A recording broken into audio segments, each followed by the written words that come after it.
Hello, happy Friday. I hope you're doing well. I thought I would do a video that's a little different than normal, kind of low budget, and since I have no budget, that works out really well.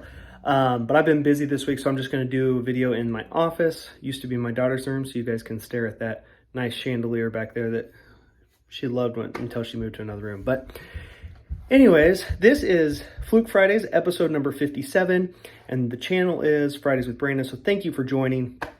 What we're going to be talking about today is, I was actually at a sales meeting this week and we learned a lot about some Fluke things that Fluke is, our initiatives with Fluke, and Fluke is bringing out, and kind of want your feedback and see, do you think that there's value in these things? So Fluke is coming out with Fluke Premium Care Plans, and Fluke Premium Care Plans, almost think of it like an Apple Care. So what does a Premium Care Plan do? It covers any kind of, it does like a preventative maintenance. So once a year, you want to send that thing in. You want to make sure that it has the latest firmware, that if it's like an i900, let's say, you can clean them. They'll clean the microphones, make sure the firmware is up to date, and kind of give it a once over for all of the tools in the premium care package. The other thing that you get with it is you get accident protection. So if you drop it off a mezzanine, run it over with a truck, drop it in a vat of chemicals, as long as you can fish it out and get it to us, we will fix or repair it. Now, it doesn't cover a lost mainframe, but it would also, the other thing that will cover is missing accessories or broken accessories. So it would fix or replace those accessories. So that's kind of nice.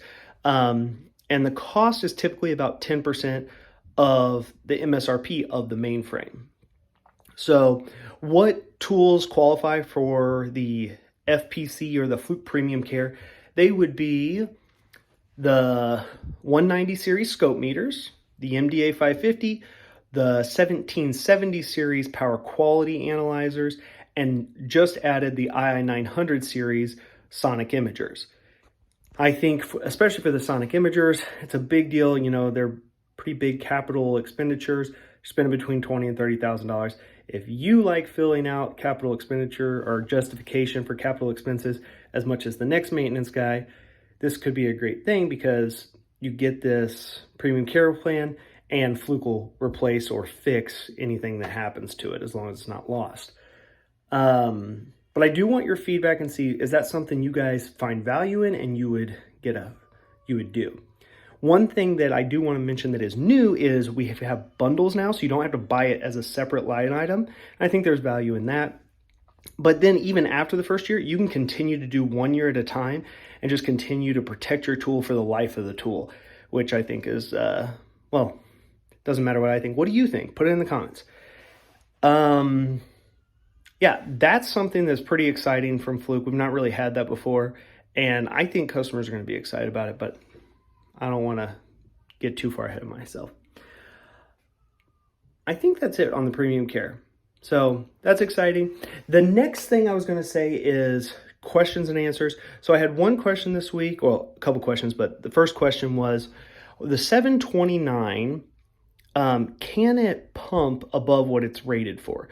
So for instance, if you have a Fluke 729 300G in the US and it goes up to 300 PSI, that internal pump will only pump up to 300 PSI. Can you calibrate a transmitter that's higher pressure than the 300 PSI? And the answer is yes, but you're going to have to come up with that pressure from a different source. You're going to have to source that pressure with either a hand pump or some other means is going to have to supply the pressure because the pump cannot get up to that. So you could have an external module that goes up to 10,000 PSI, let's say, but then you have to provide the pressure. The calibrator can still calibrate it with that external pressure or external module plugged into it. Obviously, you don't want to put 10,000 PSI into the sensor that comes with it or you're going to blow the 300 PSI sensor. So buyer beware on that one.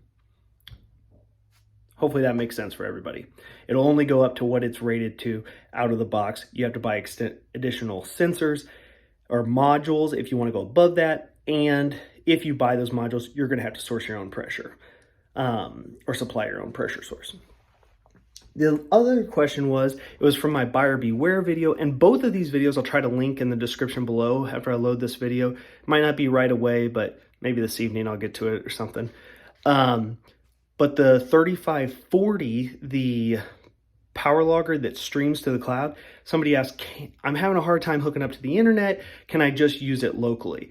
And I don't know if I did a good job describing that in the video, but the answer is no. You cannot log locally. So if you need a tool that you can put there, log, and then put a USB in or hook it up to a computer and pull the information out, the 3540 will not do that. You have to stream it through Wi-Fi connection.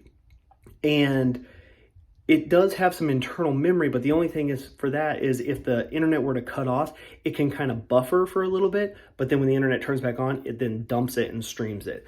But you can't log locally and then take it off locally. So that's kind of why I made the video, but I wanted to make sure that that was very clear. That will not log locally. And yeah, so wanted to get you guys a video. I know this was kind of haphazard, but at least you got one this week. Take care.